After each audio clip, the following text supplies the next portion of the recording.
Good day, ladies and gentlemen, and welcome to my home in Livingston, Montana. Now, please bear with me for a second, and I'll be right with you.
Okay, thank you very much for bearing with me there.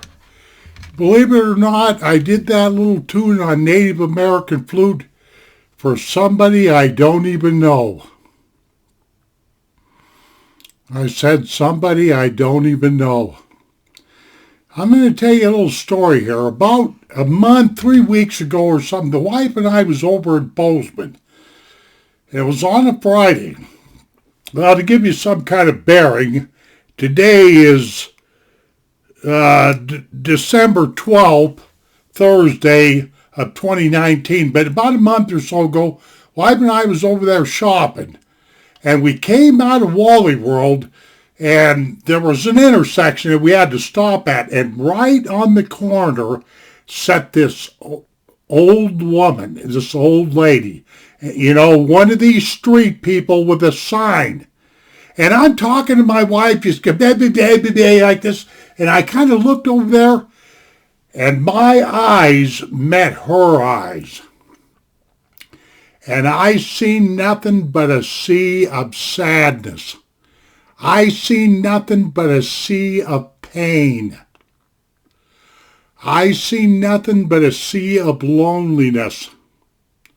Like I say, this lady was. I'm not a very good judge of age, and I'm not a very good judge of height. But it seemed to me like she had to have been in her 60s or so. She was fairly wrinkled up and everything like that. And so the wife was driving, and she goes around the corner, and we go past this woman, and we got a block or so away, and I finally shut up, talking to my wife about what I was talking to her about, and I said, you know, that lady, did you see that old woman sitting down on the ground right there on the corner with that cardboard sign? And my wife's name is Penny, and she said, yeah, I seen her. And I said, look, Penny, I says, I don't know what the deal is, but I says, I really felt sorry for that gal. I really did. And like I say, I didn't even pay any attention what the cardboard sign said, but you people know what them cardboard signs say. You've seen enough of them. That's what I'm talking about here. Anyway, I told my wife, I said, I feel bad that we didn't stop and give her $1 or $2 or whatever have you, because usually I try to do that very thing, you know. I got to look down here and make sure I got my microphones going here. But anyway,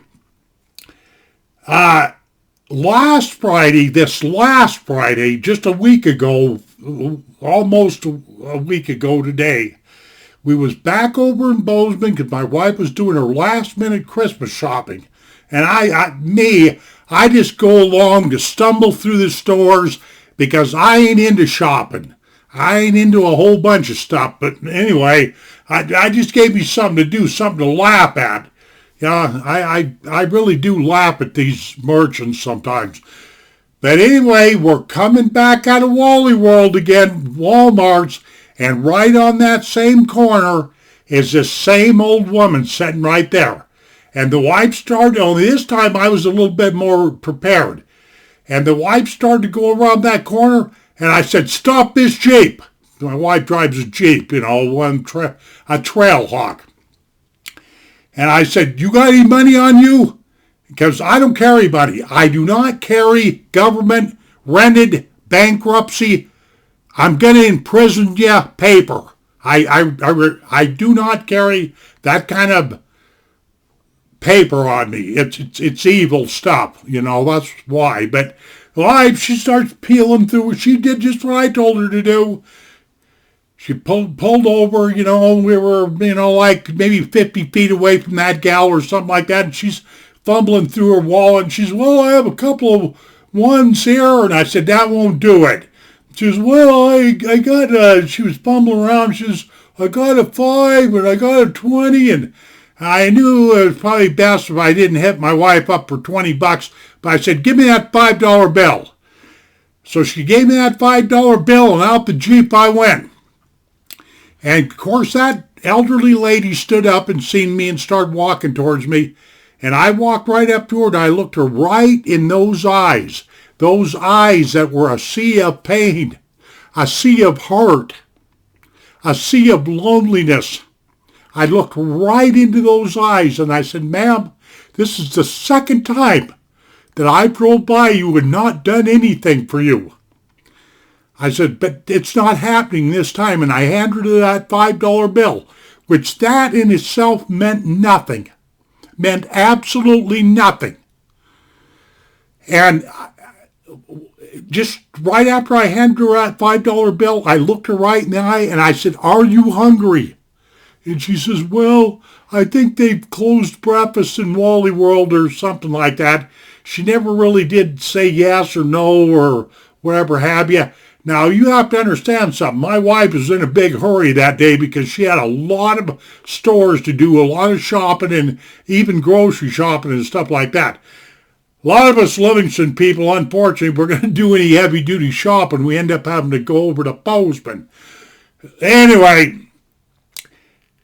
because I figured if this woman was hungry, I was going to get her something to eat. And the next thing I was still looking her right in her eyes, and I said, "Ma'am, how do you feel? Are you feeling okay?" And she says, "Well," she says, "I could feel better." Did you hear me, ladies and gentlemen? I don't know about you, but I've grown sick and tired of seeing people, Americans, on the streets with nowhere to go. Nobody to care for them. Nothing to eat. You've seen it. You know what I'm talking about. This woman said to me, she says, like I say, I could feel better.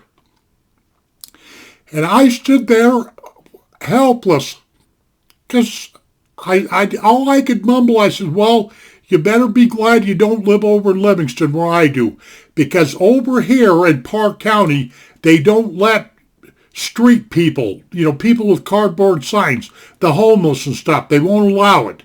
The weather over here and stuff is just too weird, and I think there's too many miserable yuppies that live over here in Paradise Valley. I might as well just say what I'm thinking. And they couldn't lower themselves enough to take care of somebody that might be in need like that." But you know what bothered me the very most? Sure, I showed her a little kindness. I gave her a $5 bill. But I got back in the Jeep, and the wife went on down the street. And I looked over at her and I said, "You know what, Penny? I says, I didn't even find out what that woman's name was.